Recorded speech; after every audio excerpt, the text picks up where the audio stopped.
శ్రీ వెంకటేశ్వర స్వామి సన్నిధైన తిరుపతిలో హతిరాం బావాజీ గిరిజన 8వ వార్షికోత్సవంలో రెండవ రోజు జాతీయ సాంస్కృతిక ఉత్సవాలను తిరుపతి పట్టణంలోని అన్నమయ్య సర్కిల్ గిరిజన భవన్లో బంజారా జనసంఘ్ నాయకులు హరినాయక్ ఆధ్వర్యంలో ఘనంగా నిర్వహించారు.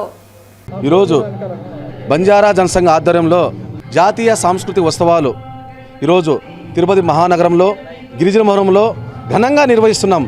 ఈ కార్యక్రమము 8వ వార్షికోత్సవాలు.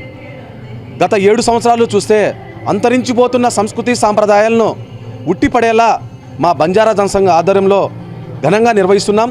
ఈ కార్యక్రమంలో రాష్ట్రంలో ఉన్న నలుమూలల నుంచి భరతనాట్యం, కూచిపూడి, దింస, శ్రీ వెంకటేశ్వర స్వామి యొక్క కళ్యాణం, కథాకళి మరియు గిరిజనుల యొక్క సంస్కృతి సాంప్రదాయాలు తెలియజేయడం కొరకు ఈ కార్యక్రమాలు ఘనంగా మా సంస్థ ద్వారా తెలియజేస్తున్నాము. అలాగే ఇప్పుడున్న యువతరానికి మేము ఒకటే తెలియజేస్తున్నాం, మన సంస్కృతి సాంప్రదాయాల నుంచి చాలా నేర్చుకోవాలి. ఆ సంస్కృతి సాంప్రదాయాలకు విలువలు చాలా గొప్పవి. అందులో భాగంగా ఈ మా బంజారా సంస్థ అనేది ఈ కార్యక్రమాలు నిర్వహిస్తున్నాము, ప్రతి సంవత్సరం నిర్వహిస్తున్నాము. అలాగే ఈరోజు మన శ్రీ వెంకటేశ్వర స్వామి యొక్క కలియుగ వెంకటేశ్వర స్వామి యొక్క పాదాల చెంత గిరిజన భవనంలో నిర్వహిస్తున్నాం. మాకు చాలా సంతోషకరము. నిన్న మొదటి రోజు, ఈరోజు రెండో రోజు, రేపు మళ్ళీ 3వ రోజు ఉంది.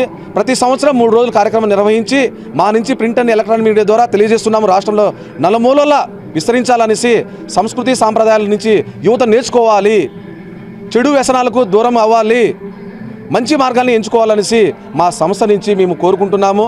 అలాగే ఈ కార్యక్రమంలో ఎంతోమంది కళాకారులకు మెమోంటోస్, ప్రజెంటేషన్స్, అవార్డులు, సర్టిఫికెట్లు, విద్యార్థులకి, గిరిజన విద్యార్థులకి, దళిత విద్యార్థులకి, బీసీ విద్యార్థులకి కులం మతం లేకుండా అందరికీ నిన్న ఒక 40 సర్టిఫికెట్లు ప్రదానం చేశాము. ఈరోజు ఒక 100 సర్టిఫికెట్లు ప్రదానం చేస్తూ నగదు బహుమతి ప్రతి ఒక్కరికి 1000 రూపాయలు ఇస్తున్నాం ఈ కార్యక్రమం ద్వారా. అలాగే ఈ బంజారా జనసంఘ ఆధ్వర్యంలో ప్రభుత్వం కూడా మమ్మల్ని ఆదుకోవాలనేసి, మా సంస్థను కూడా ఈ చేస్తున్న కార్యక్రమాలకి సపోర్ట్ చేయాలనేసి ప్రభుత్వం నుంచి కూడా మేము విన్నవిస్తున్నాం. అలాగే సంస్కృతి సాంప్రదాయాలు అంటేనే మాకు చాలా ఇష్టము. ఎందుకంటే బంజారాల యొక్క మా నృత్యం చూస్తేనే మీరు వాట్సాప్లో చూసినా, యూట్యూబ్లో చూసినా, గూగుల్లో వెతికినా కూడా మా సంస్కృతి సాంప్రదాయం అనేది ఉత్తర భారతదేశం నుంచి కూడా దక్షిణ భారతదేశం వరకు మొత్తం 15 కోట్ల మంది బంజారాలు ఉన్నాం. అందులో మా నృత్యం అనేది చాలా విశిష్టమైనది, ప్రత్యేకమైనది. యుద్ధ వీరులుగా మేము చరిత్ర సృష్టించాం. అలాంటి యుద్ధ వీరుల యొక్క వంశస్థులు కాబట్టి మాకు ప్రభుత్వం నుండి సహాయ సహకారాలు అందాలా, మమ్మల్ని ప్రోత్సహించాలనేసి, మా లాంటి లీడర్లను ప్రోత్సహించాలనేసి ప్రభుత్వాన్ని కూడా విజ్ఞప్తి చేస్తున్నాం. ఈ కార్యక్రమంలో ఈరోజు మన జిల్లా బాలకృష్ణ నాయక్ గారు, అలాగే మన నరసింహ యాదవ్ అన్న గారు, కలెక్టర్ గారు కూడా వస్తామని చెప్పారు. ఇంకా రాలేదు, వస్తారు. ఈ పెద్ద ఎత్తున కార్యక్రమం నిర్వహిస్తున్నాము.